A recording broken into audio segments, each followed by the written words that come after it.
Good evening.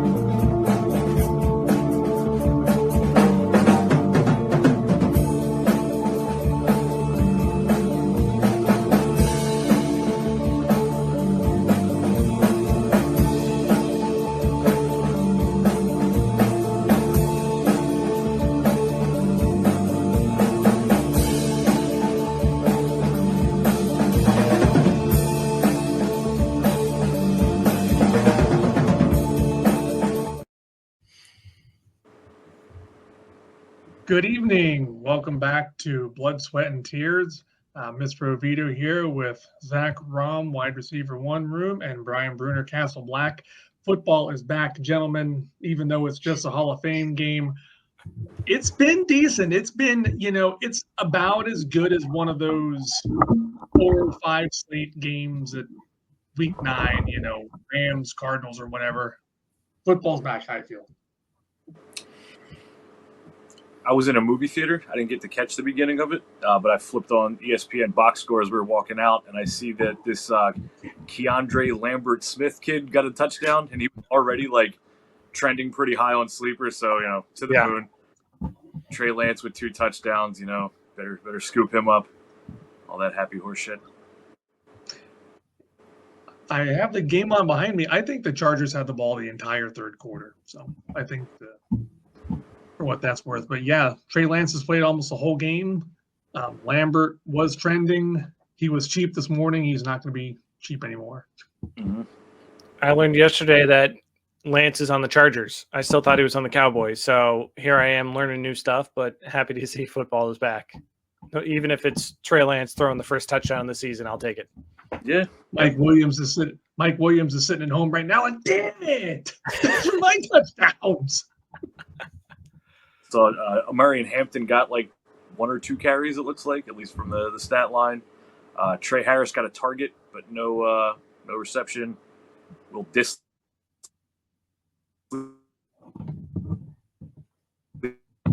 it too much.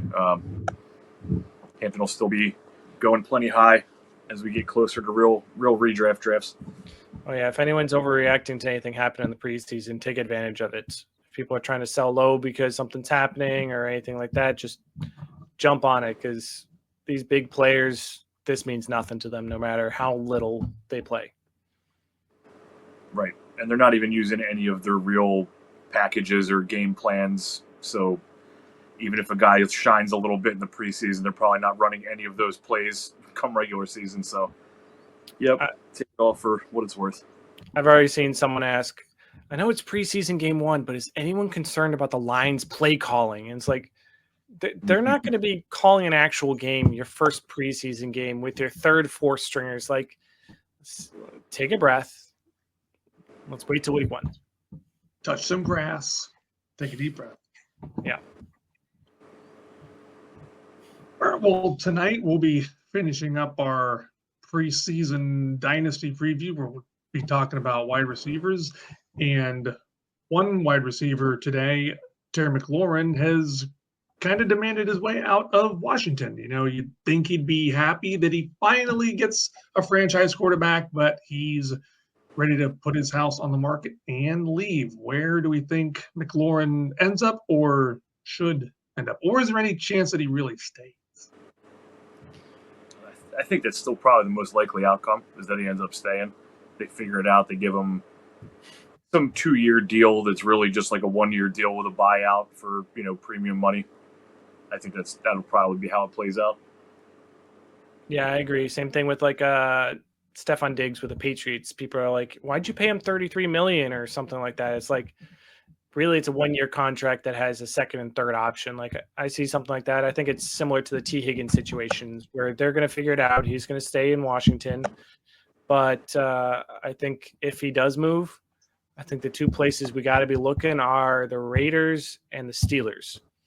Those are the people looking for big wide receivers and really need that help. And I think those are the 2 places to top of the list. I'd like to say my Patriots, but I don't see that happening. And I think those are the 2 most wide receiver needy teams that McLaurin could end up in. San Fran also talking about another Juwan Jennings injury. So yeah, that's true. out for any period of time, it's Ricky Pearsall and Jacob Cowling would be the two at that point with Ayuk still hurt. So, yeah, I mean, that I guess could be an option as well. But I can't imagine the Commanders are going to say, look, we finally got this great quarterback. We have one rock-solid pass-catching option. Let's keep him there. Let's figure it out. They got the money. They'll figure it out. Hopefully. The money he's asking for is steep for a receiver who only has 2 80-plus catch seasons in his career. I know his quarterback play has been real bad at times, but I don't know. If I was, I don't know. It's a tough place to be. I'd probably just enjoy the ride with Jaden Daniels for as long as I can. I think McLaurin's 32, I believe. Oh, he's 29. He's got plenty of time left. Yeah. Plenty of time. Yeah, that's where I think a 3-year deal would be great. He did amazing things with Daniels last year. Just keep up the good work. I think he's saying Daniels and I will have this amazing connection. Give me this big money, and we're going to win you some games. And I have a hard time thinking that they're not going to pay him.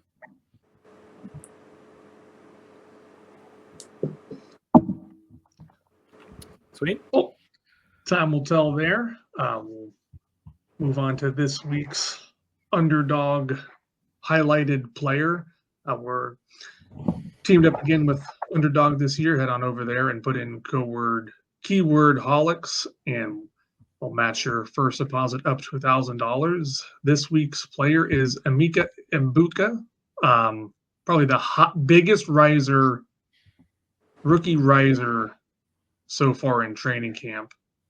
The numbers are higher or lower than 3.5 receiving touchdowns this year, and higher or lower than 599.5 receiving yards. Zach, what do you got?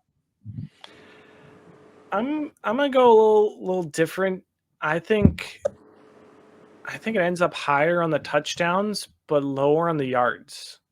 I think he's going to end up being that red zone target, something that yin and yang with Mike Evans there. I think, the rushing game takes a few too many touchdowns or few too many yards. I don't know. I have this odd feeling that he'll get 5 or 6 touchdowns, but I don't think he'll hit 600 receiving yards myself. I feel that this one's really tough, given that we still don't really have any concrete knowledge on Chris Godwin being ready for Week 1 or not.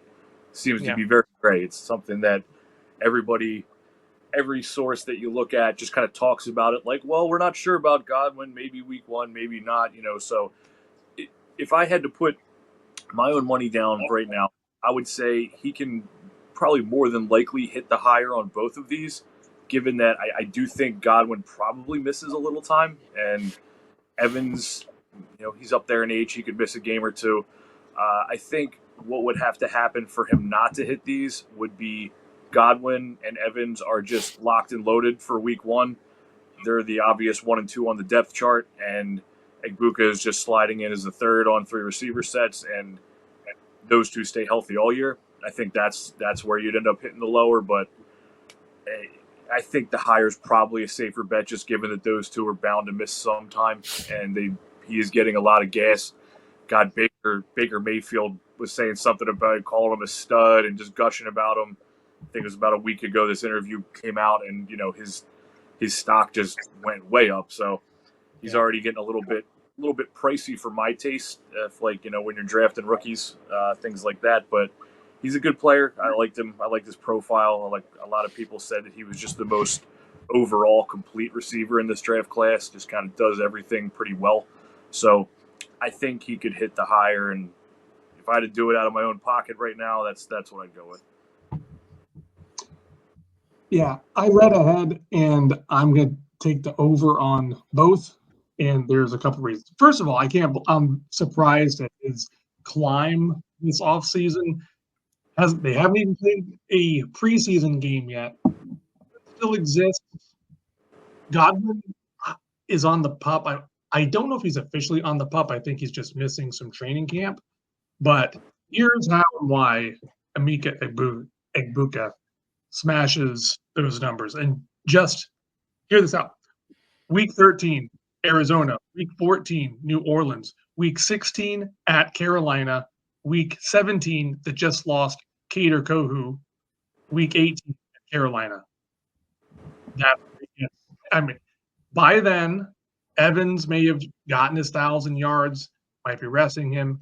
If Godwin wasn't 100%, or if Godwin, bless his heart, is fading away, doesn't fully recover, that's when Egbuka will emerge, solidify himself in the offense, and be like a fantasy playoff nightmare with that schedule. Oh man, I think he comfortably gets both. Yeah. I mean, I definitely think you could hit those receiving yards, especially if more injuries happen. I'm still a little worried about it, but yeah, that's a good point. Yeah, I think it really does just hinge on the health of Godwin and Evans. It's really what this is going to come down to. To quote the cinematic masterpiece Step Brothers, Egbuka is telling Chris Godwin saying, "I'm not dead yet," and Egbuka saying, "I'm burying you. Shut up, you'll wake the neighbors." Dude, Godwin was so good last year, though. He was on fire. He was like the wide receiver 1 in fantasy when he went down in whatever week 6, week 7, whatever that was. He was really Liam Cohen moved him back to the slot, and yeah, we shall see, man. We'll just obviously got to keep an eye on what they're saying about Godwin, if he actually is going to start missing some time or if he's ready to rock week 1. Yeah, very true. Fair enough, man. So we got to say we talk about some other receivers. Yeah. 80 of them. Sweet. Let's do it. We'll be doing wide receivers a little different this week. With there being so many fantasy relevant wide receivers, we're going to be taking them in a little bit larger chunks. Instead of talking about 5 at a time and giving our thoughts on all, we're going to talk 10 at a time. Each give our love, hate, and a person we think is a little bit of a sleeper that could rise in value, and just banter on and see how many we get through. Yes, sir. Who wants to start? First 10. Wide receiver. So I guess looking at these 10, the love, I'd say Lamb at 4 is pretty good. I like that. I would. I hear a lot of people saying that they kind of like him over Jefferson at this point. That with the not knowing what JJ McCarthy is, potentially it could be a different looking offense if he's not a good NFL quarterback. That could impact Jefferson a little bit. Dak's healthy. We see what those two do together. I think Lamb at 4 would be good value. What I like him or Amon-Ra. Amon-Ra at 7 is great. I feel like he always gets slept on. Talked about him a few weeks back. He was the wide receiver 3 and 3 the last 2 seasons. So having him at 7 is a little pretty good value, I'd say. The one that I'm probably out on at cost is Brian Thomas, just because that's so high. 5th over Amon-Ra, over Puka. Yeah, I know people love him.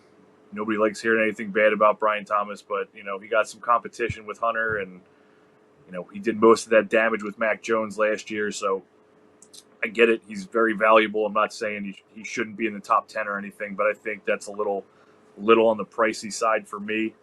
And for a sleeper, I would say I think Drake London has a chance to really catapult all the way up into that upper tier. A lot of it hinges on Penix and the way that this Falcons offense runs with him. But if Penix is legit and they just hyper target London the way they did towards the end of the last season, London could have a 115, 120 catch, 1,400 yard, double digit touchdown season.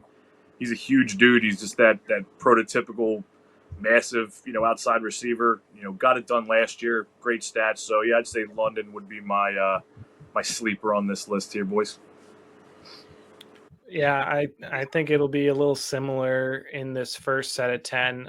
My love is I agree. I think Lamb, is a great love at this point with his injury, with Dak's injuries last year. I think people are forgetting just how dominant Lamb can be, especially with the unknown of Justin Jefferson's quarterback and JJ McCarthy, even Malik Neighbors to some extent.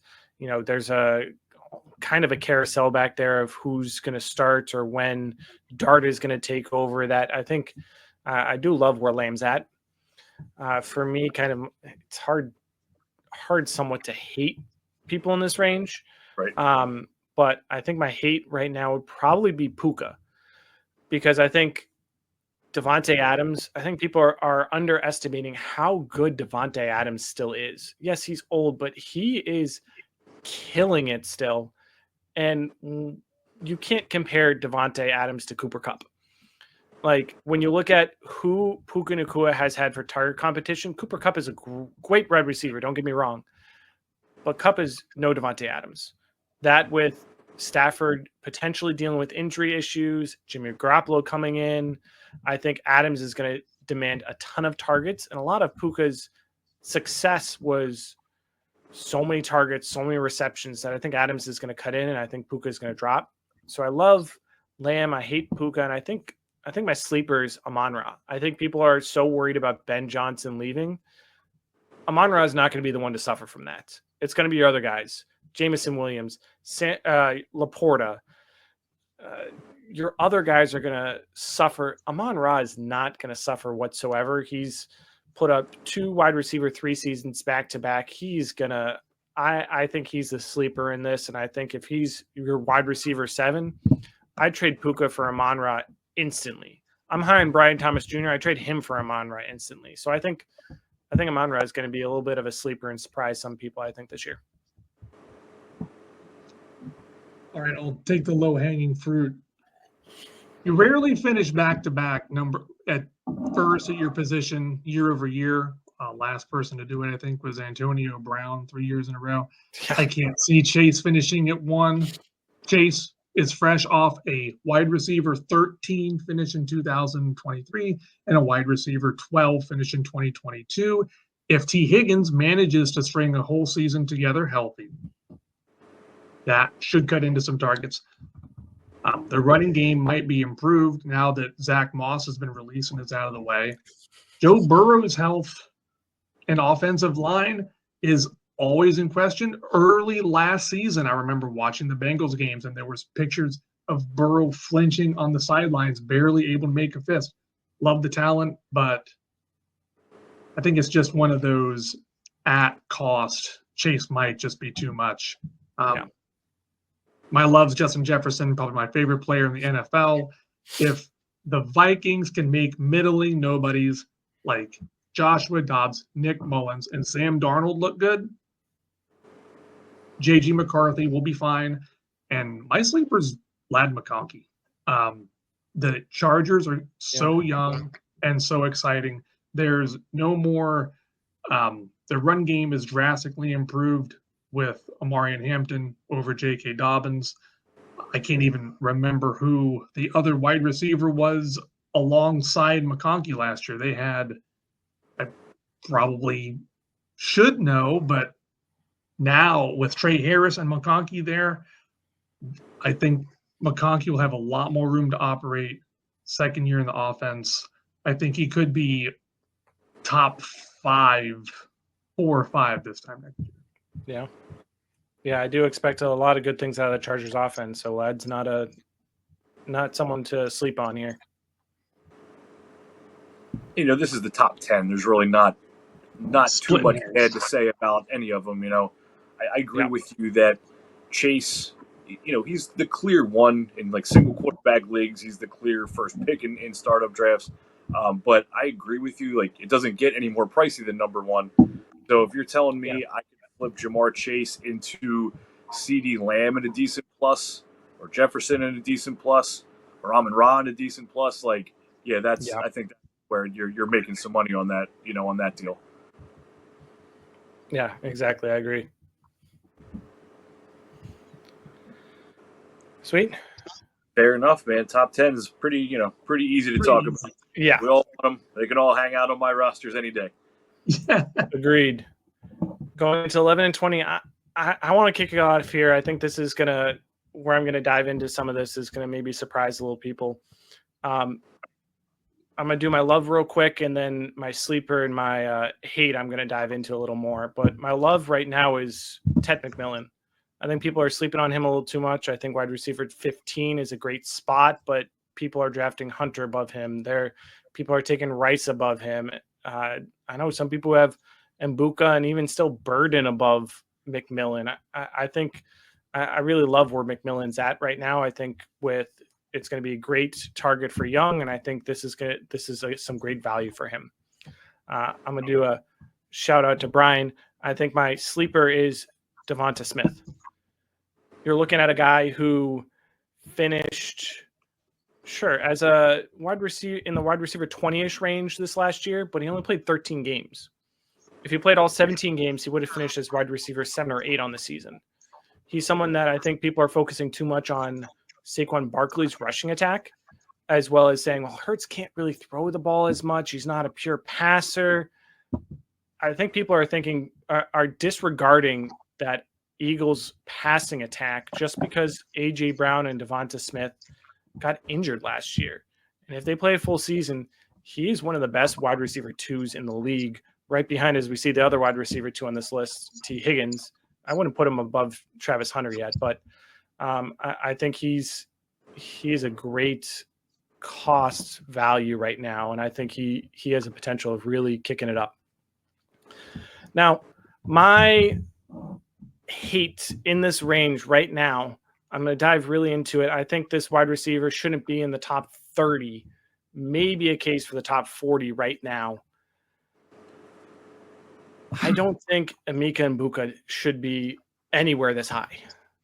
And I know it's a rookie. I know he's drafted in the first round. It's Godwin's messing with injuries. That's part of the value.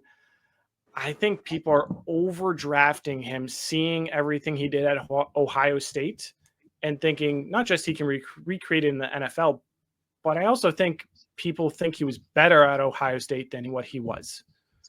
Yes, he set a bunch of records at Ohio State, but when you look at top wide receivers at Ohio State, how many stay 4 years to set those records?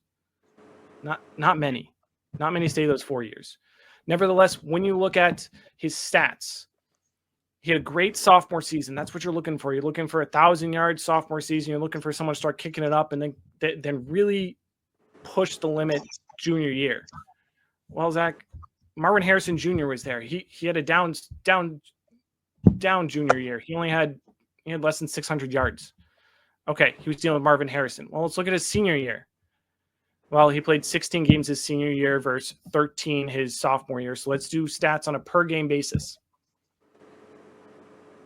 Every stat I'm about to mention on a per game basis, Mbuka either had the same stat or a lower stat his senior year as opposed to his sophomore year.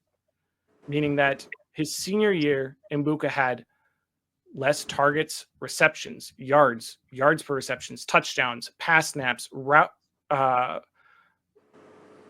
ran, route percentage, yards after the catch, yards per route run, yards per reception, depth of target, drops, drop percentage, missed tackles, forced, first downs, and passer rating when target all dropped from Mbuka's sophomore year to senior year. There are only 2 stats that did not drop. His catch percentage and his missed tackles forced went up his senior year from 0.54 missed tackles per game to 0.63 missed tackles per game. Every other stat relevant to fantasy football between sophomore and senior year went down. He barely cracked 1,000 yards after 16 games. And sure, you could say he had Stroud his sophomore year, but even when you look at on totals per year, he had the same targets, less receptions, the same touchdowns with 3 more games, less yards after the catch, lower depth of target. Like all these stats, you want to see your wide receivers grow in college. When you're looking at seniors, they're playing against 18, 19-year-olds, and you're telling me that his sophomore season he did better than when he was 2 years older playing against people 2 years younger, and you're telling me he's a top 20 wide receiver when he very well may be the wide receiver 3 on his team? Don't get me wrong. I think he's good. I think he's going to be a great flex play in fantasy. But I think his college career he was above average and not elite in his college career. And I think that's what we should expect from him in the NFL. And if you're telling me he was wide receiver 19, you're not telling me he's going to be an above average flex play in fantasy. You're telling me he has elite upside and he's going to be a top end wide receiver 2, if not butting into wide receiver 1. And I don't see that. I mean, the stats agree.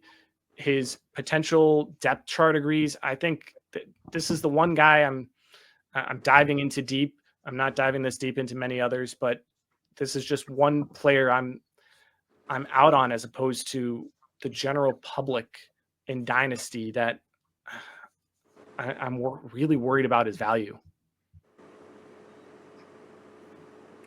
Well, you can let all that hype pass you right by then, man. Or if you ended up with any shares, sounds like a good time to sell him because he's getting hyped up.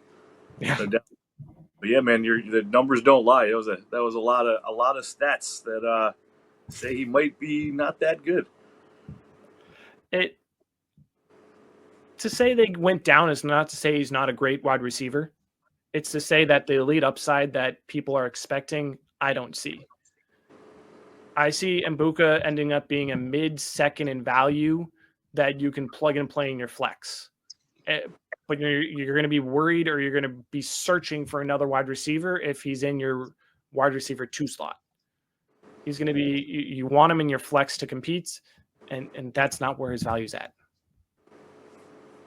I mean, just another couple things to basically just agree with you on why this seems high on Ibuka is we were just talking about it for the underdog thing, his situation. I mean, got 2 very, very good proven vets sitting in front of him on the depth chart of the team that drafted him. Granted, those guys are older. They very well both could be gone in a year. And a year from now, he's literally the wide receiver 1 there, and it's a different story. And, who knows from there. But as of right now, to have him this high, I think it's, this is Keep Trade Cuts rankings, not our own, but it's the youth thing, man. It's the first round draft capital. He's a rookie, so, sky's the limit. We haven't seen anything yet.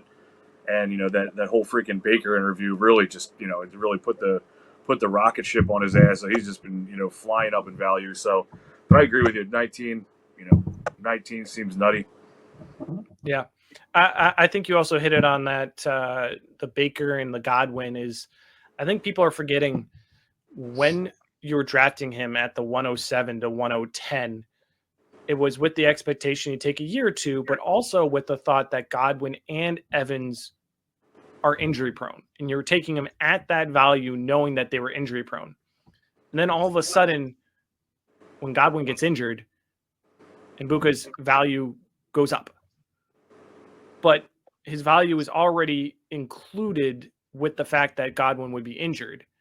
So people are forgetting that was already baked into his value. So now that he went up because Godwin's injury, it is just screaming at me to sell high if I had any shares.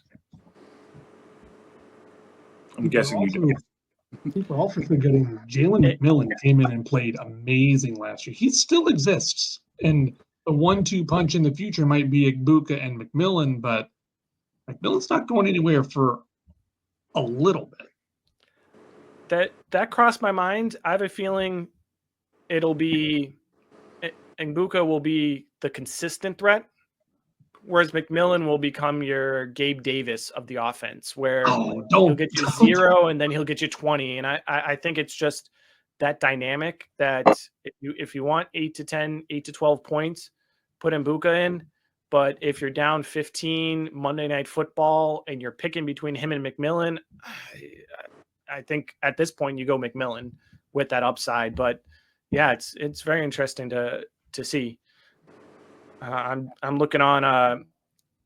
We're going to start using the Fantasyholics rankings here on out as a shameless plug as a part of the Fantasyholics. If you go on our website, you can look up redraft rankings, dynasty, IDP rankings. On our rankings, our dynasty experts have Mbuka as wide receiver 38, with the highest ranking him as wide receiver 36, and myself the lowest at wide receiver 43. So we're pretty consistent with him at the late 30, early 40s as a wide receiver, even behind Mike Evans, right even with Chris Godwin. So yeah, if you go along with what our experts say, he should be dropped to 20 spots lower. I'd like to see it first. Yeah.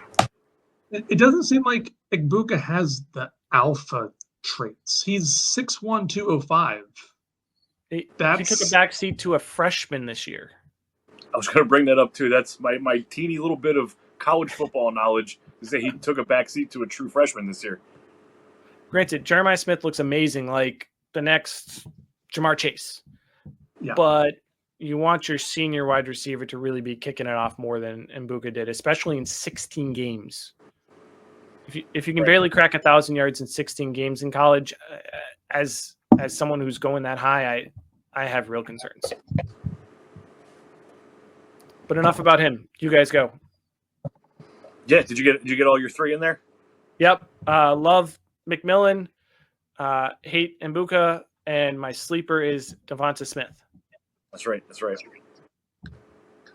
Mr. Patrick, you want to go? Yeah. My dislike's easy. I think Igbuka's just way too high with no real on-field production. If he went to a team with San Francisco, has a ton of targets available.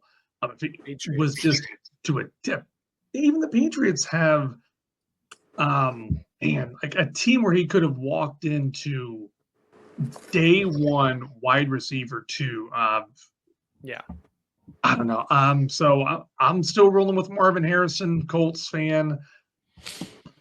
Marvin Sr. is just so great. I really hope that this is the year that Kyler Murray can help Marvin Jr. out. Or if Marvin Harrison Jr. doesn't have a good year this year, do we hit the panic button? I might. I still like him for now. In terms of dynasty, all of these players, 11 to 20, kind of have a little bit of a little blemish on them. A.J. Brown's age. Asterisk, that's a good word. A.J. Brown's a little older. T. Higgins seems to be hurt all the time. We don't really know what Travis Hunter's going to do. Could he be incredible? Could he be a gimmick? Garrett Wilson could have subpar quarterback play. He might be the only reliable target on the Jets. There's not a lot to love in this list here. So my love is Marvin for the time being. I don't like Igbuka at the cost at all. Sleeper, McMillan's growing on me day by day, but I'm not sure about the Panthers offense as a whole, but he's already pretty expensive. Not much of a sleeper in the sense of, hey, did you hear about this guy? Yeah, well, not sneaking up on anybody. You're saying these 11 to 20 have a lot of asterisks on them, that maybe sleeper meaning he shrugs that off and becomes consistent. He might be one of the only asterisk-free guys in this list, in my opinion. Or soon becomes it as your sleeper. Yeah. Fair enough.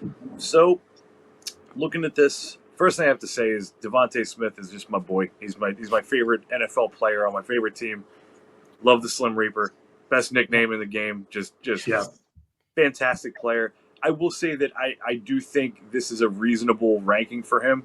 I definitely think he should be above Igbuka, for God's sakes, but I don't even want to really list him as one of the three to dive in on here. So I will agree with you guys. Igbuka at 19 is just the clear and obvious, red flag to me in this list. He should definitely be down quite a few spots. So he's my easy hate at this price. I don't disagree that, he's got the talent. He's in a situation where even a year from now we could be looking at him a lot differently. But as of right now, he's not wide receiver 19. So that's the easy hate. Love on this list, I would say the other Eagle on here, A.J. Brown, just at his price point. I know he's older, 28, 29. I'm not sure if he hit 29 yet, but he still has a couple years on his contract. Him and Jalen are like the best of friends or each other's, godparents to their children. And, the A.J. Brown is a killer. Last year he had some injuries. The Eagles had this freaky season where Saquon ran the ball 9,000 times and they won the Super Bowl with it. But his first 2 years in Philly were like 1,500-yard seasons. Like A.J. Brown is a beast. So I think him at this ranking is 100% just based on his age. And the way I look at running backs in like 6-month windows, I look at receivers in about 2-year windows. And I'm saying A.J. Brown at 14, he could absolutely 1,000% give you the numbers of Jefferson, Neighbors, Lamb up in that top list for the next year or two. So having him at 14 is the easy love for me on this list and these prices. And then for sleeper, I would say it would have to be one of the rookies. It would have to be Tet or Hunter. I think either of them can have, if either of them have a big season or even just a big back half of the season, it's just we do it every year. They will skyrocket up. Like look at Lad McConkey, for example. He didn't really do a ton to start the year, but he ended just nuclear, and now he's considered a top 10 dynasty receiver. So either of those two have a big year, which they both could. But we would immediately be pushing them up into an upper echelon. So hard for me to pick out of the two of them. Again, I kind of fall back to the people that I trust and follow for like college scouting, and most of them said they liked Hunter as a better receiver overall. Like he was the best talent in the receiver group in this class. So if I had to pick one, I would go Hunter, but either of the two of them are easy to call sleepers. Yeah, I'm trying to stay away from previous takes I've made, which is why I tried to stay away from like Hunter in this and Garrett Wilson and such. And that's what I'm going to try and do is give a fresh take instead of repeating the same thing, even T. Higgins. And yeah, I think either of those rookie wide receivers can really skyrocket, especially depending on your league's scoring settings, especially if you have IDP scoring for Hunter, that can really bring him up this rankings. Yep. Yeah, I'm in a startup right now that the guy that set it up added one IDP starting position, which is just so ridiculous. I wonder why.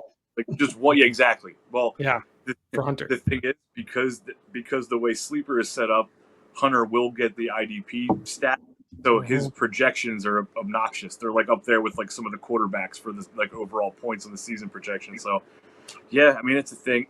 I've been playing in IDP leagues for years though, and DBs don't really get much in the scoring side. So it does really factor in though if Hunter is giving you a good season, a 75, 80 catch, 1,000-yard season, and then he's getting you an extra 2 or 3 points every week with like tackles, that's a big deal. 2 points can move you, up 10, 20 spots in your position ranking over the course of the season. So it is a big deal. So if you got, if you have one of those leagues with IDPs and IDP scoring, Hunter could be, a cheat code there.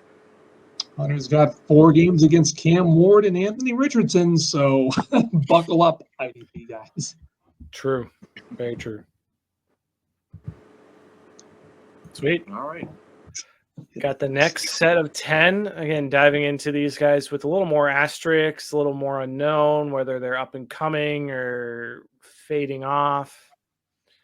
Who wants to kick us off? Let me take a look here.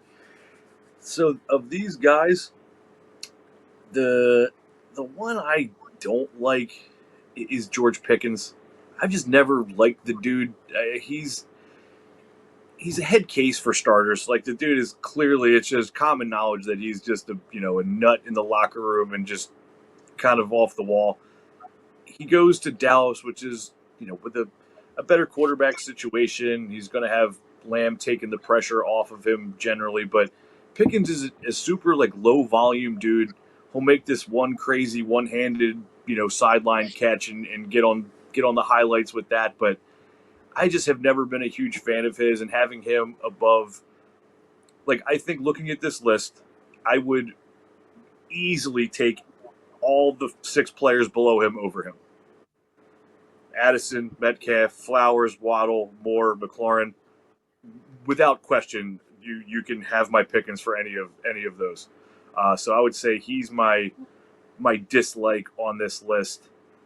I'd say the one that I like at value is my boy. It's DJ Moore, man. 29. Get out of here. I love DJ Moore. He's super talented, and he's got Caleb going into his second year, hopefully with a little more confidence. He's got the Ben Johnson thing happening with that offense coming in. I love DJ Moore, always have. Having him down at 29, he's, again, with looking at this list, there might be not one player on this list that I wouldn't trade for DJ Moore. So, yeah, he's my clear love there. And for sleeper, I think it's Worthy, man. I like Xavier Worthy a lot. I think Rashee Rice is almost locked to get suspended for a hearty chunk of games now with this, with the actual arrest isn't the word I'm looking for. Conviction, I guess. He's been convicted of all this shit. So he's missing some time. Worthy ended on fire last year. The Chiefs have the creative offense. They know how to get him the ball. They'll give him some handoffs. They'll use his. I mean, he's arguably the fastest player in the NFL at this point. They're gonna use that. So I think Worthy's the one that we could easily, if he has a monster year, with his age, his draft capital attached to Mahomes, maybe Kelsey retires, whatever, Worthy could easily be top 10 with just a few things breaking his way this time next year.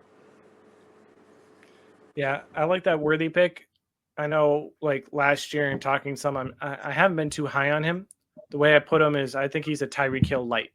I think he's going to be very boomer bust. I think that's going to be consistent in it throughout his career, but we saw how high his highs can be. Like, they're not the 40-point highs Tyreek Hill had, but mid to high 20s is still amazing. If he can get you that for half the game, you can deal with the 10 and under points for the other half. That Worthy's one to kind of keep an eye out on for sure. I think for me, my love in this range, I think right where he's about in value, where he can really dive up, but you're not paying too much for him. Kind of love where Jalen Waddle is right now. In the extent of, I think Miami's really going to have to air it out more. We talked about that a little some more on the side of Tua and Tyreek Hill, but for Waddle, I think, they can't keep playing it safe. I think Waddle is going to be a direct benefit of that. Of he's a slippery receiver. He's very fast, great route runner. I think Tua is going to get him the ball more. He's a little risky to get in this range, but I kind of love where he's at. For me, my hate in this range is Jordan Addison. I'm really worried about J.G. McCarthy at quarterback. He didn't do amazing things in college, whereas you have Justin Jefferson there. T.J. Hawkinson was still coming back from injury last year. You have Aaron Jones. You brought in Jordan Mason. You drafted a wide receiver. Like, I'm worried about Addison kind of falling to the wayside, that I don't know if McCarthy can support 3 fantasy relevant players. I don't think he can support Jefferson as well as Hawkinson. I think Addison gets tossed to the side. Whereas my sleeper in this range is DK Metcalf. I think people are sleeping on how amazing and strong a wide receiver he is just because of JSN picking it up last year. But who else does Aaron Rodgers have to target in Pittsburgh? Because we know Aaron Rodgers does not target young wide receivers. And that's all Pittsburgh has besides DK Metcalf. And history shows Rodgers does not target tight ends either. So, I mean, you got Freiermuth, you got Jonnu Smith. If he changes his mind, sure, he can start target tight ends, but I have a hard time thinking Rodgers is going to all of a sudden start targeting young wide receivers. I have a hard time thinking DK is not pushing top 20, top 15 scoring this next year, if not higher. Granted, it's going to be, as long as Rodgers is there, and he'll taper back after that. But when you're looking at value for competing this year, I think DK Metcalf is some amazing sleeper value right now that people aren't given enough credit for. I like Metcalf and Waddle for sure. Both of them. They're cheap, man. 26 and 28. These are dudes that have both had top 10 finishes in fantasy on a season before and aren't that old. So, yeah, I like both of them for sure. Yeah. I knew Brian was going DJ Moore. I can't fight it. DJ Moore is my favorite. At 29, he's still young. And then I get that they're dynasty ranking. He's not dead yet. The top 5 on this list are all second receivers on their own team. There's no real proof that they'll ever pass the one before the team drafts another player. I mean, Moore's still young. Amon-Ra St. Brown is still young. Rashee Rice is still young. CeeDee Lamb's pretty young. So I'd almost flip Metcalf, Flowers, Waddle, Moore, McLaurin, and bump the younger ones down a little bit. I wrote a piece on Addison as being my breakout this year, and I thought his DUI or speeding case would get thrown out or dismissed. Looks like he's going to get a little bit of a suspension. I'm going to go with Pickens for my sleeper. I think the Cowboys defense is not going to be very good, and Lamb is going to draw so much coverage. I agree. George Pickens is like Antonio Brown fast forward on the CTE nuttiness, and Pickens is going to be playing against the Eagles twice a year and always be getting in fist fights, and he's going to be clowning around, but I think he's going to be so wide open. Dak's got a little bit of a comeback, like a revenge tour Dak, that like chip on his shoulder that he always seems to have. I think Pickens could move like wide receiver 15 scoring wise. I think he's going to have a big year, and I just can't do it with Jaden Waddle anymore. I'm just completely out on him. It feels like he's always hurt. Always something with him. I love the talent coming out of Alabama, but I just don't know any. I need a prove it season from Waddle. He wouldn't be in my top 30. I don't think he's in my top 35 in rankings. My worry about Pickens is not talent based, because I think Pickens has some amazing talent. It's when has the Pittsburgh Steelers trading a wide receiver ever worked out for the team trading for that wide receiver? And you're always talking about these drama cases that Pittsburgh is moving away from. And that's what worries me, is that when you have someone that is really dramatic and then going to the Cowboys, nevertheless, that's going to feed into it. That just worries me as off the field stuff that's really going to impact how he plays on the field. Pickens will look normal on the Cowboys. Well, that might be true. Well, I don't know if you knew this, Zach, but Chase Claypool is absolutely crushing it at that Red Lobster that he works at now.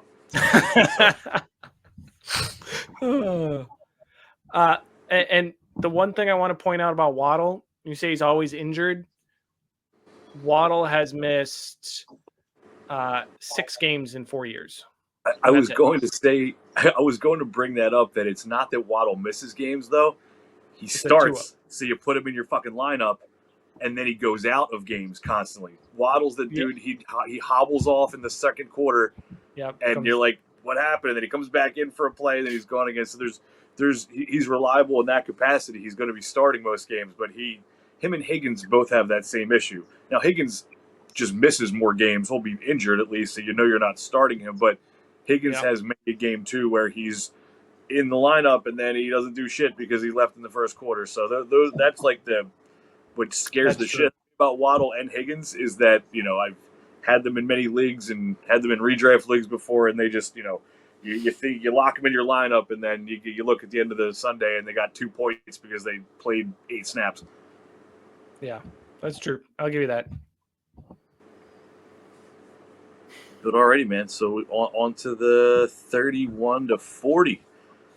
Yeah, really diving into these wide receivers that you could have 10 spots higher, 5 spots lower. Very, very interesting set of wide receivers, and I'm sure we're going to vary a lot on opinions here on out, I think.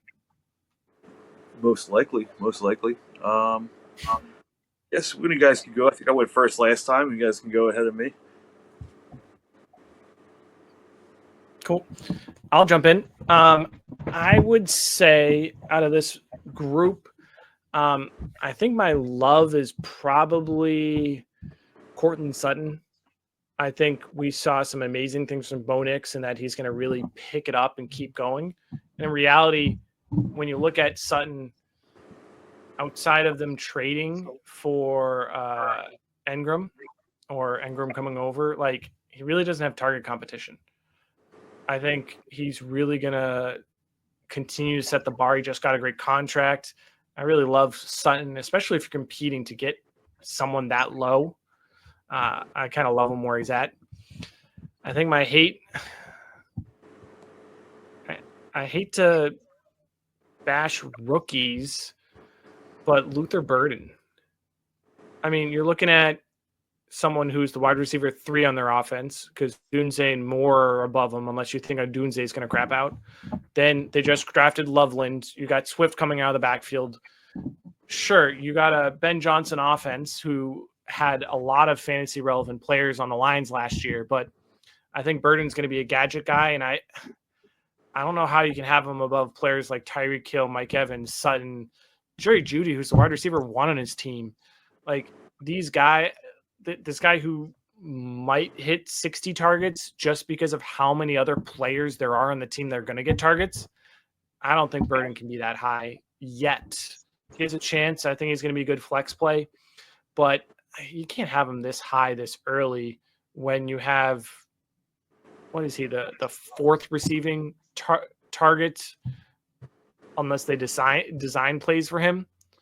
You can't have him that high. Agreed.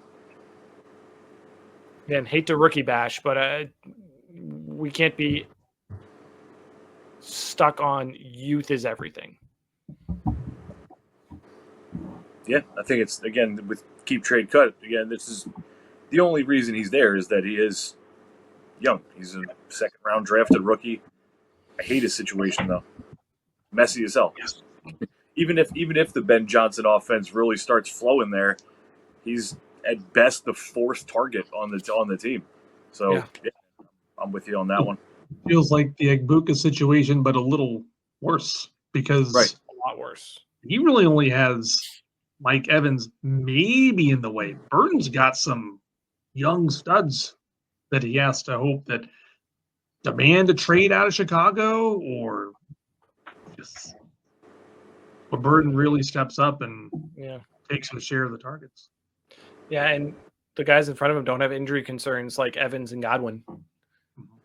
I know some people who think that DJ Moore might get cut at the end of this year or traded just for cap to get Burden in, but I don't see that happening. So you had love on Sutton, hate on Burden, and then did you do a sleeper yet? Oh, my sleeper. Good catch. I think my sleeper is Jaden Higgins. You can get him for a now early 2nd, but I think CJ Stroud really turns it back around this year. Jaden Higgins is the wide receiver 2 on that team, right behind Nico Collins, and especially if Nico Collins, who hasn't played a full NFL season, I believe, gets injured, starts going out. Jaden Higgins is just going to take so many targets that are going to come his way that I think he's going to do some amazing things with it. And I think he is someone to keep an eye on. And if you can get him cheap at this point, I think, jump on him. And again, it's another rookie, but his situation's much different than Burden. He is arguably a better QB in Stroud. The person in front of him is injury prone, similar to Mbuka, but Mbuka's got two in front of him. That I think Jaden Higgins' situation being much different than the others. They don't even have a rushing attack with Mixon being injured. Who's really back there? Nick Chubb. Whereas at least, the Bucs have Bucky Irving to really take away from Mbuka. Jaden Higgins, his situation is primed for potential.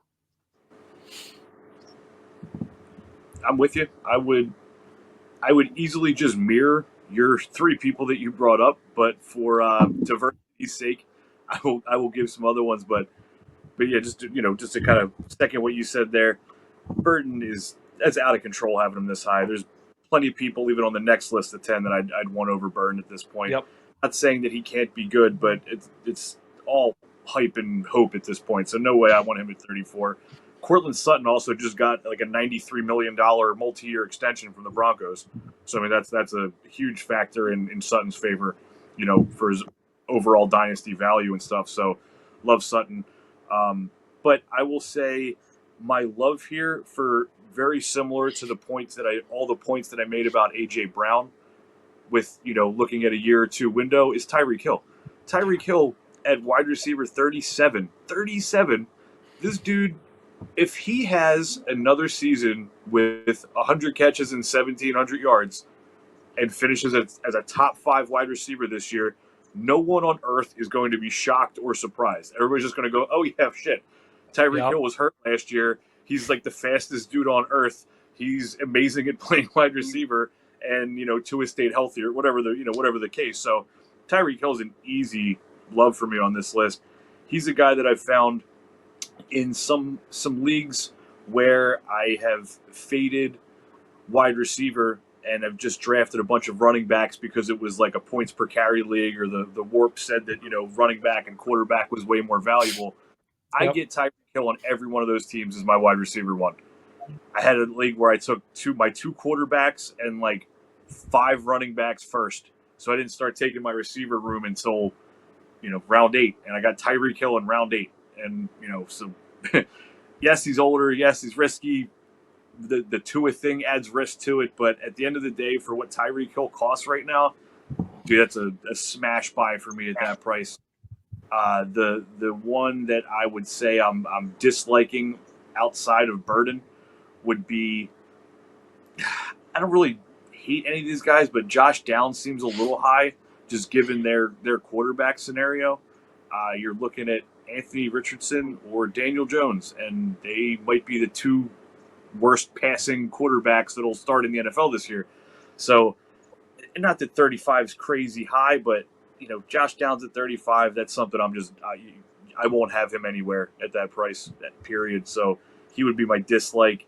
And for my sleeper, guy that could potentially jump up a bunch of notches going into the next year, I'd go with Pearsall, just because he's, they invested first round capital in him. It was a kind of a lost rookie season with the whole gunshot wound thing and lots of competition for targets, but he came in and did well towards the end of the season once he was healthy. And, given the injury riddledness of Christian McCaffrey and the age of Kittle and the fact that there's nobody else there, if Pearsall really locks himself in and has himself a 1,000-yard season, really establishes as the one there, I think he's easily in the high 20s next year. We're looking at him as, a stable wide receiver 2 on your team. So yeah, I'll call Pearsall my sleeper. Just a couple interesting stats about 2 of the guys. For Tyreek Hill last year, he still had 81 receptions with 123 targets, just under 1,000 yards. And he had 13 catches of over 20 plus yards. So he still was good. He finished as wide receiver 21, which is still well above this. It's whether he's lost a step a little, but the one I want to point out, Josh Downs. He was going to be the next on my list for my love. He finished as wide receiver 36 last year while playing 14 games with who was his QB again? Richardson for some of it, and then was it Flacco? Joe Flacco, yeah. Yep, Flacco. That I kind of like Flacco at this point in his career. I kind of akin him to Daniel Jones, where he can just get the ball and Downs can do a lot with it. Like, I think I did the math. If Downs played all 17 games, he was a top 20 scoring wide receiver. That, I mean, I hate to say if he was healthy, but it's going to be interesting to see that. I almost think he's shown he's not QB proof, but he's flex play QB proof. That this is around the range I would have him at, if not a touch higher. But yeah, it's his QB situation is scary. Flacco is actually like gold for his fantasy receivers, though. Look at what Flacco is like. The Garrett Wilson's rookie year, Garrett Wilson had like multiple like 30-point games in a row or something with Flacco just chucking it 50 times a game. Look at Jerry Jeudy, what he was doing with Jerry Jeudy in Cleveland last year, had some monsters there. So I think Flacco helped Downs get to those numbers that you're talking about more so than like Hurt. I think Daniel Jones and Anthony Richardson are a lot shittier for their wide receivers than Joe Flacco is, even at this point in his career. Like we're all dying to have Flacco be the Brown starter for 17 games this year, just so we could just air it the fuck out to Jeudy and Njoku. And if Flacco is fun for fantasy, Flacco is white Jameis Winston. Yeah, I'm hoping for all my Josh Downs shares that it's Daniel Jones is the QB, and I think that'll work out well. But who knows what's happening there? For sure. So what's your take, Mr. Patrick? Well, so I'll start with a hate. There's no way I can have any faith in Chris Olave. I'm sorry. It's just not meant to be. I hope that he makes it safely through a season, but man, he's taken such a beating. His concussions, the Saints are putrid. Tyler Shuck looks horrible. The Saints are probably picking in the top 3 next year. Just the entire situation, there is no good. There is no even hope, it feels, in New Orleans for a while. I would take anyone 33 to 40 over Olave. There's no positives there.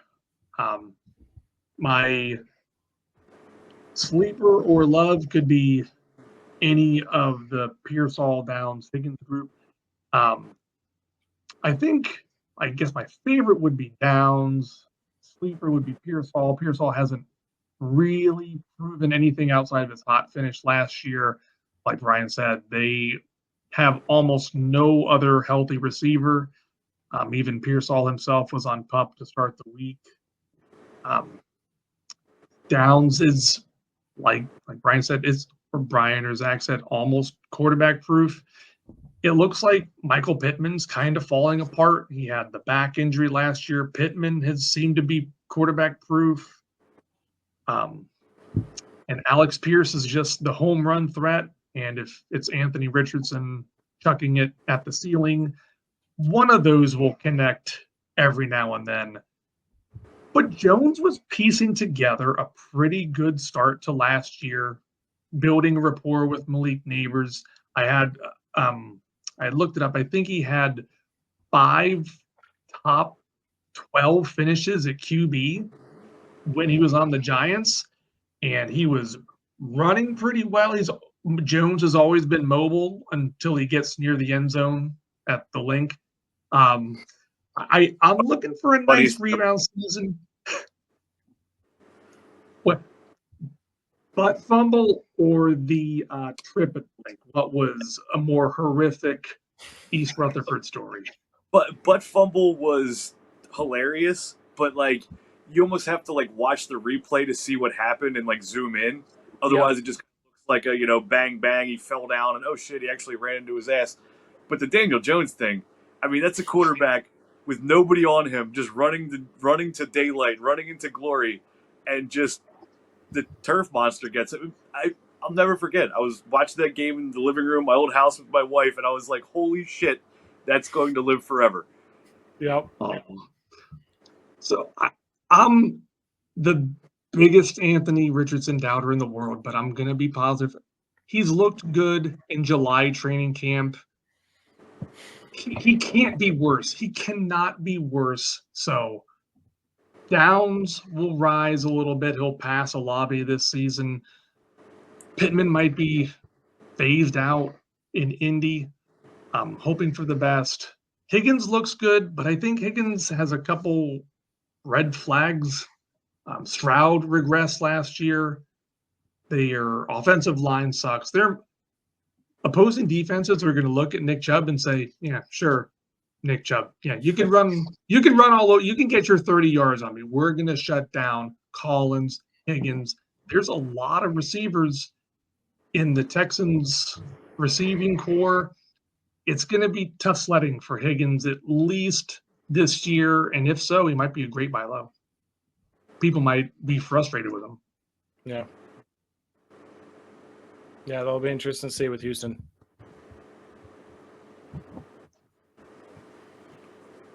All right, boys. On to the next. On to the next. There was a player this deep I was shocked to see. I'm shocked we haven't seen Davante Adams earlier than this. Yeah. Yeah, he's older.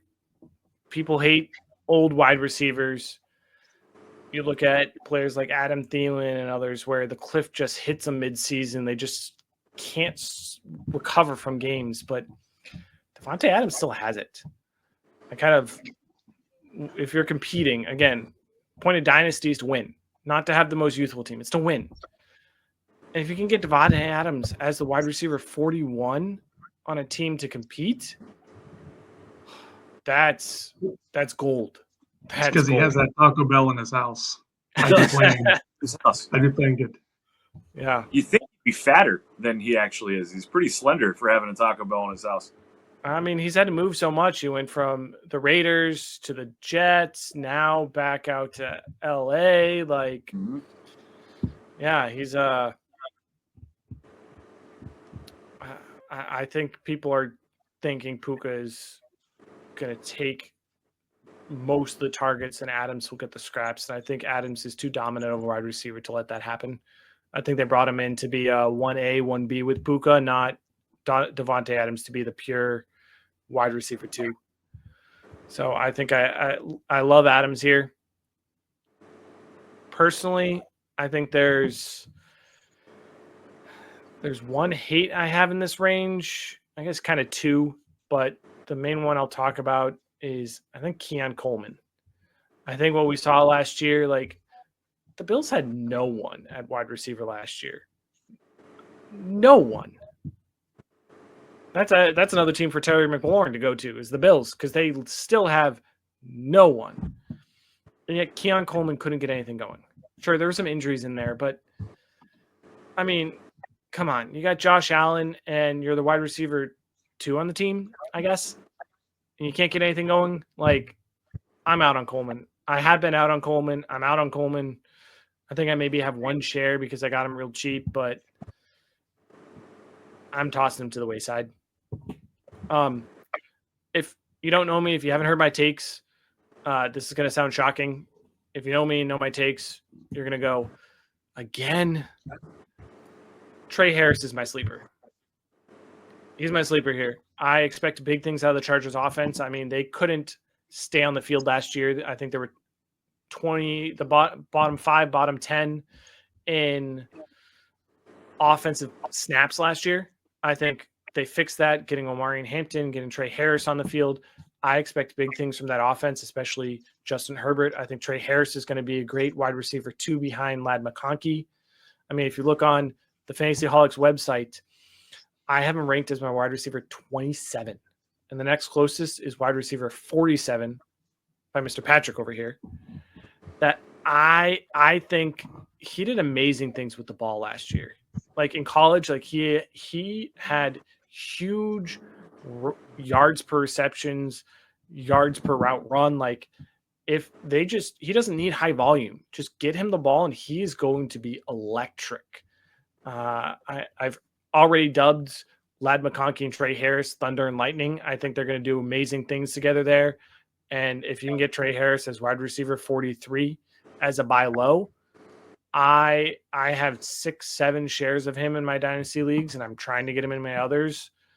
I'm not going to keep them all. Just I want to diversify and sell later on when his value goes up. But I have a hard time seeing next year Trey Harris is not 10, 15 slots higher at the very least. Yeah, he's a big sleeper I have right here in this slot. How the hell is Harris not up where like Burden and Golden are? Were their college profiles that drastically? I don't think they were that different. And the draft capital is even similar too. Yeah, Close enough. Well, I mean, people think Golden's going to be a wide receiver 1 there. They think Burden, despite falling off junior year, is at, as I mentioned, I know some people who think DJ Moore will be released or traded and that Odunze won't work out, and they think Burden's going to be the wide receiver 1 there. Like, I have a bet with someone. We did this before the NFL draft, and I was a gentleman and let him retract it if he wanted, which he didn't. But we made a bet that I bet McMillan is going to have more yards than Burden this year. And post-draft, I'm loving that. But, yeah, I know some people who are hoping for the best for those players, which is why Harris is this low. But, I don't get it. Yeah, I'm with you. I like Harris too, for sure. I think him being this much lower than Burden is just kind of goofy. So for my love on this list, what if I told you that one of these guys finished 30 spots higher than where they're ranked right now? That would be Mr. Jacoby Myers, who just got a great quarterback upgrade to a very stable, good passing Geno Smith. Jacoby Myers was the wide receiver 19 in PPR last year. Quiet as hell, but he had 87 catches, more than 1,000 yards. Jacoby Myers is reliable, steady Eddie, a dude that I just took him in this startup that I'm in, and I was like, it never feels great pulling the trigger on him, but it's like the least sexy, most responsible pick ever, taking Jacoby Myers in the double digit startup.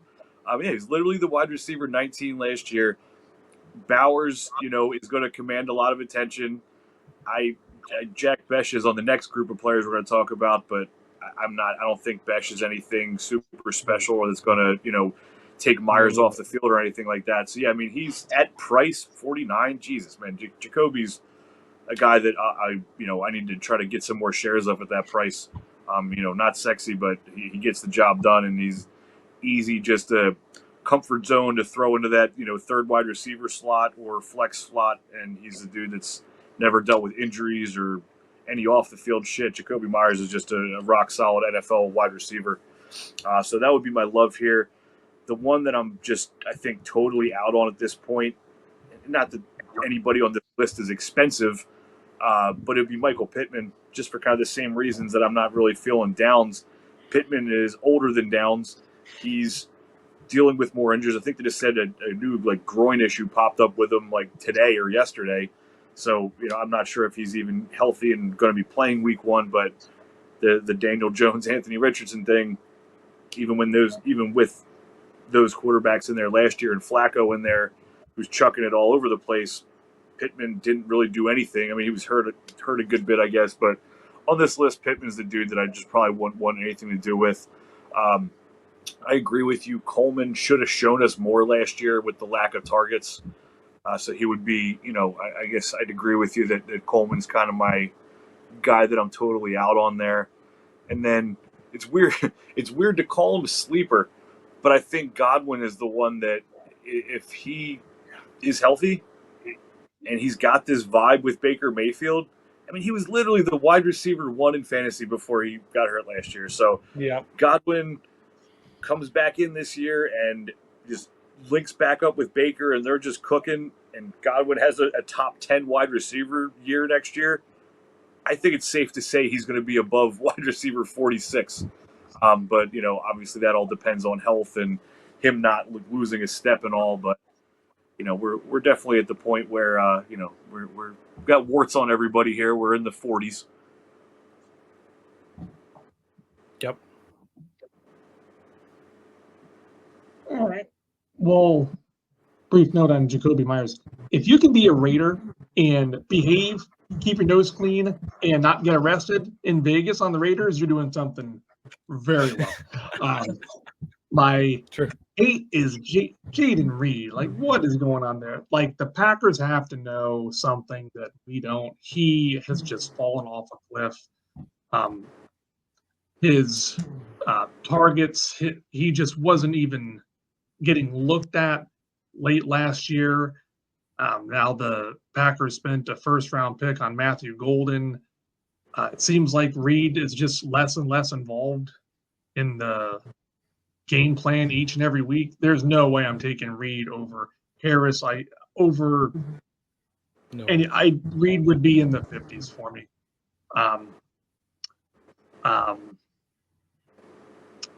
Love Devontae Adams at that value, like we already discussed. He looks hungry, motivated, determined. He played really well at the Jets last year, rejuvenated. If hopefully Stafford's healthy. If he's catching passes from Jimmy Garoppolo again, he may as well just retire. He might just pull a AB mid-game and throw his gear into the stands. But my sneaky love here is Khalil Shakir. Through it all, the dude got 100 Josh Allen targets last year.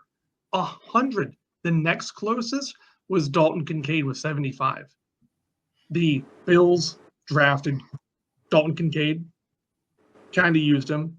Drafted Keon Coleman, kind of used him. Traded for Amari Cooper. Nah, they didn't use Amari Cooper at all.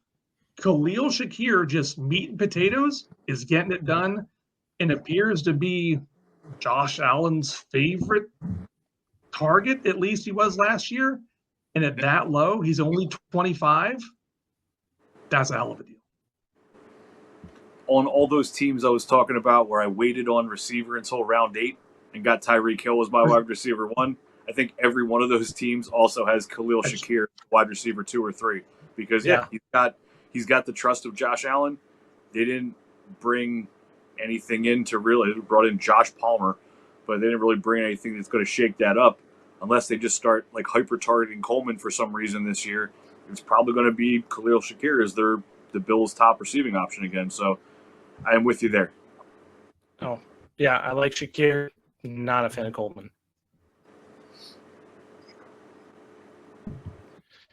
I'm surprised you didn't go Kyle Williams. No Kyle Williams left? I thought of it. I'm trying not to focus too much on rookies, but we'll see with this next batch.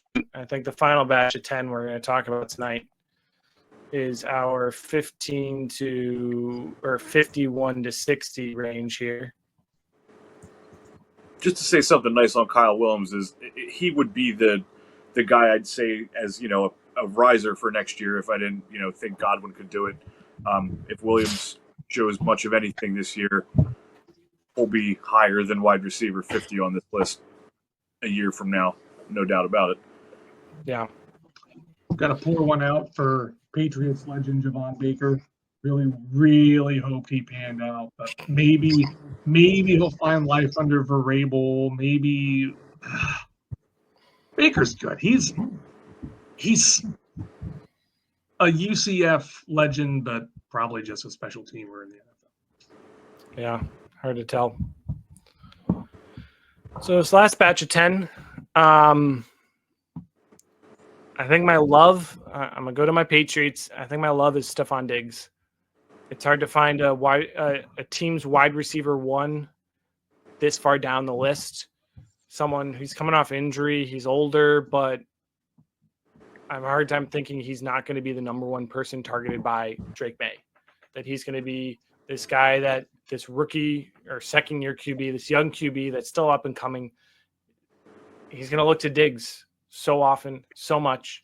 Kyle Williams will be kind of Batman and Robin there, and Kyle Williams would take over after Diggs really leaves or falls off. I kind of love Stephon Diggs this late as someone who has higher upside potential to really score, with kind of Calvin Ridley as a second love there, just with Cam Ward. For my hate, I'm going to not expand too much on it. I'm going to give, I hate to say this, I'm going to give 3 hates, but I'm not going to talk about 2 of them. What I'm going to say is I'm wide receiver 1 room. I have a wide receiver model, which predicts the success or ceiling of wide receivers going into the NFL. You can see more about that on the Fantasyholics page. I have an article written about it. So you can go back in our pictures and see my rankings or send us a message for it. And that extent, the model is really predicting Jack Besh and Jalen Noel to be flops, that they're not someone to grab, that they're someone who are going to really struggle. I mean, when you look at Jack Besh, he's got, as we talked about, Jacoby Myers, Brock Bowers ahead of him. Jalen Noel has Higgins and Collins ahead of him.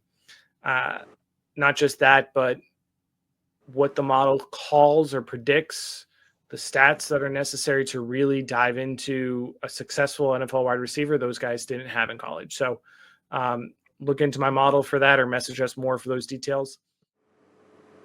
So I would say my hate is Xavier Legette for the Carolina Panthers. He just did nothing last year. Sure, you could blame it on Bryce Young.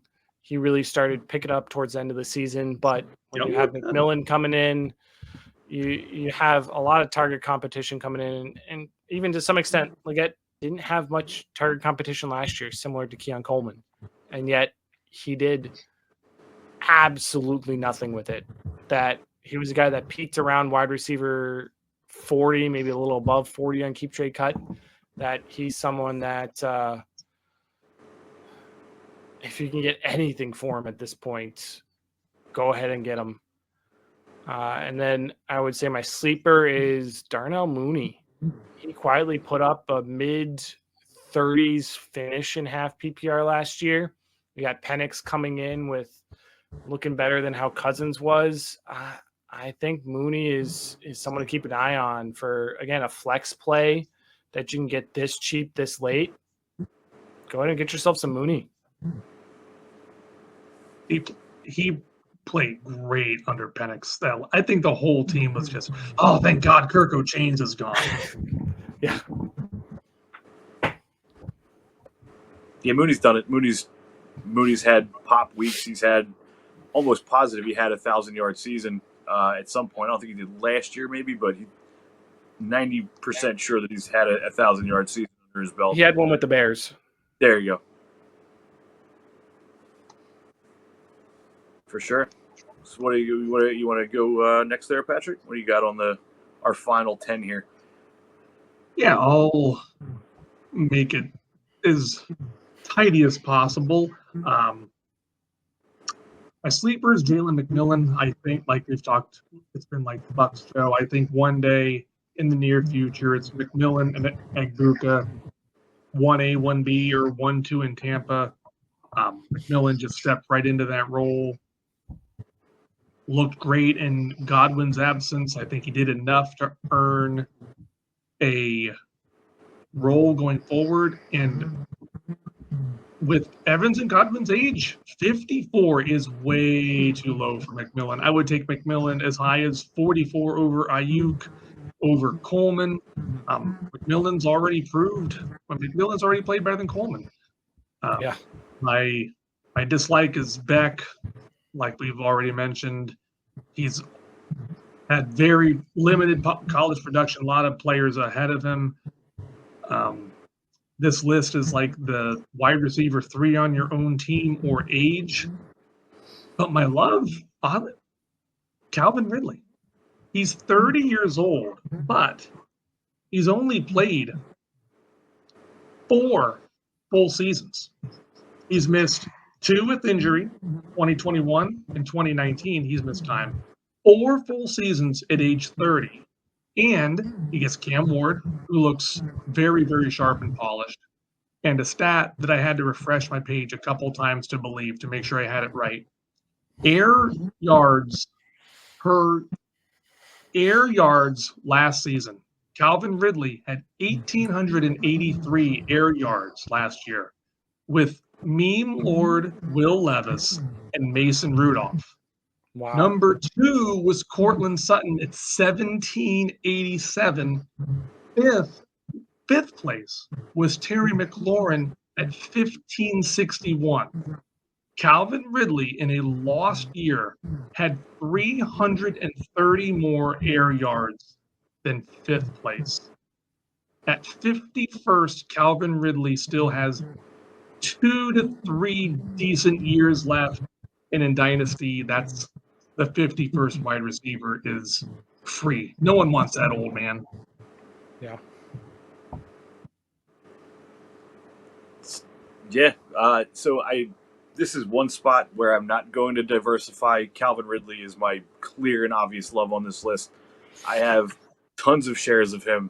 Like you brought up, he is older. He's 30, but between the being suspended, the year off for mental health, the injury loss seasons, and being like an older rookie, the dude has he has basically as many miles on his body as like Justin Jefferson or Jamar Chase does at this point, just with them having played all of their seasons, at their ages to what he's dealt with. So love Calvin Ridley. I think Cam Ward's obviously a great bump up for him. Love him at this price. I take him in every league. Most of the guys directly in front of him on this list, I would trade for him. So yeah, Ridley's the easy one for me. Through it all, his worst finish in a fullish season is wide receiver 27.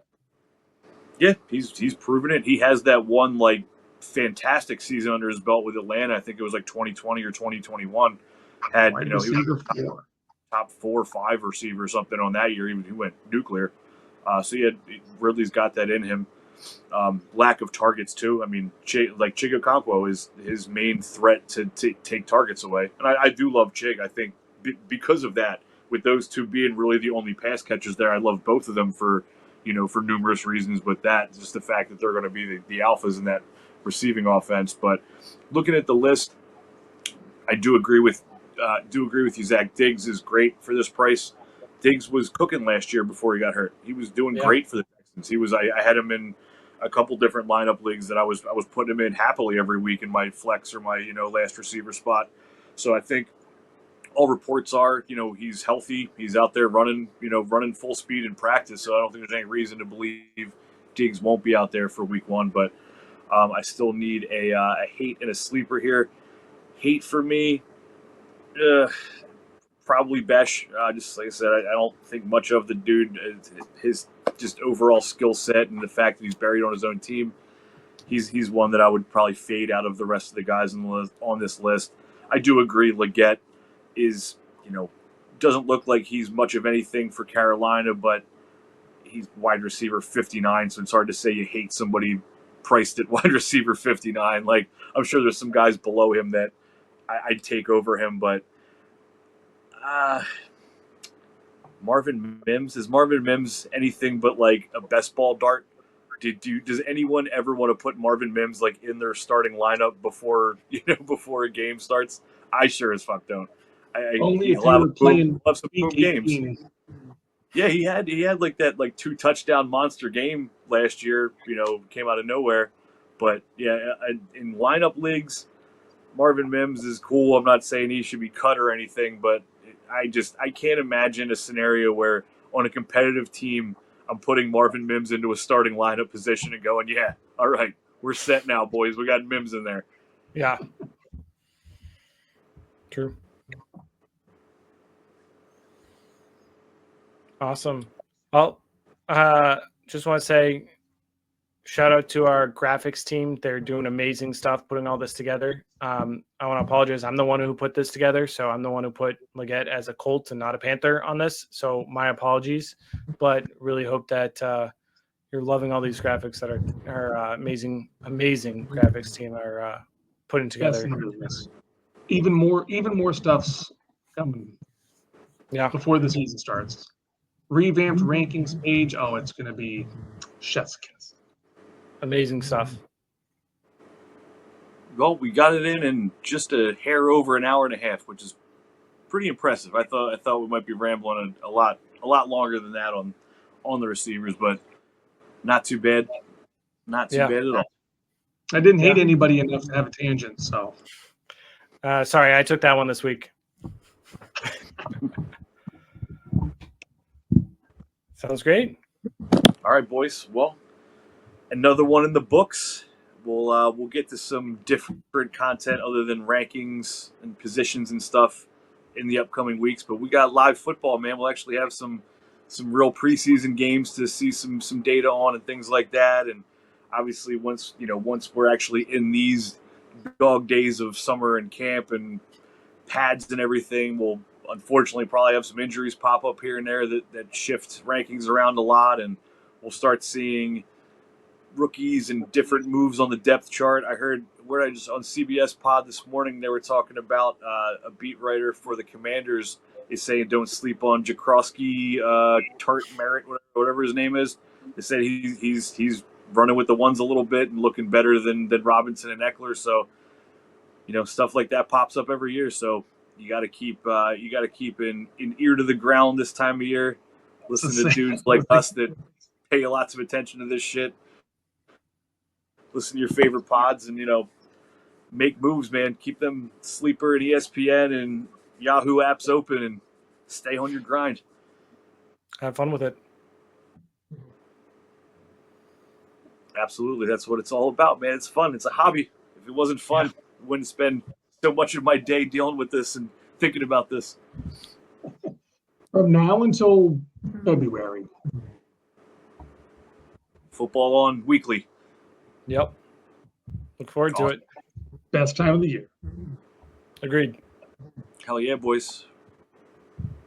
Check in next week. Have a great night. Enjoy, Have a everyone. good one. Deuces.